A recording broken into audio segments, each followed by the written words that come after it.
What is up, guys? It's SilverAxisKiwi here with a quick guide on how to beat the 5th mission in Halo 1 on the Master Chief Collection in under 10 minutes. There's a real easy trick to this mission that allows you to despawn all the enemies and run through the level without any troubles. You can do this on any difficulty, even lasso, so I highly suggest doing this.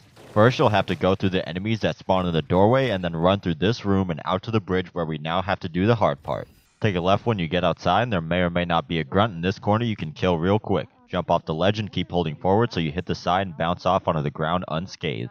Next up is the difficult part. Walk down this incline and turn around before you hit the dip at the bottom. There's a small corner here where the walkway goes from being wider to thinner. You'll want to walk off the edge just at that point and then rotate your stick while holding forward in order to face the rock and slide down to the bottom. I show it in slow motion here and you can replay the video to see it again because this is the hardest part of jumping down the cliff and it will take a few tries to do. Basically you want to land where I did so you slide down without dying.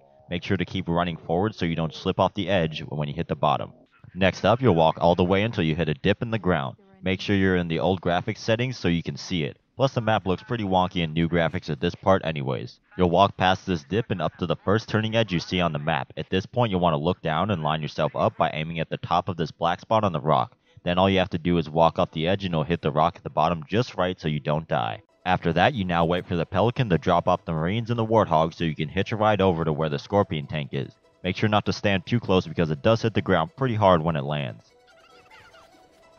Once you arrive, head over to the Ghost sitting up here and drive your way through the rest of the mission.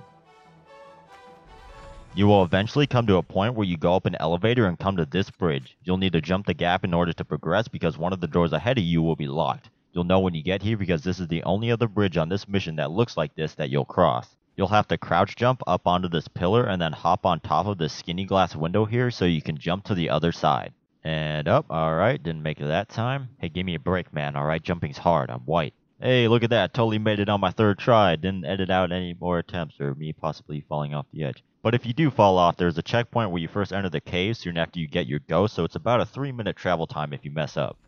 After that, you'll eventually come to the snowy bridge where there's a Banshee you can hop in and fly over to the other side where you will finish the mission after going through a few large doors. This is all you have to do in order to beat the mission in about 10 minutes or less, assuming you scale the cliff at the beginning in only 2 or 3 tries. You can use this method to get the Would It Have Killed You to take the elevator achievement, which is to part-time this mission by beating it in less than 15 minutes.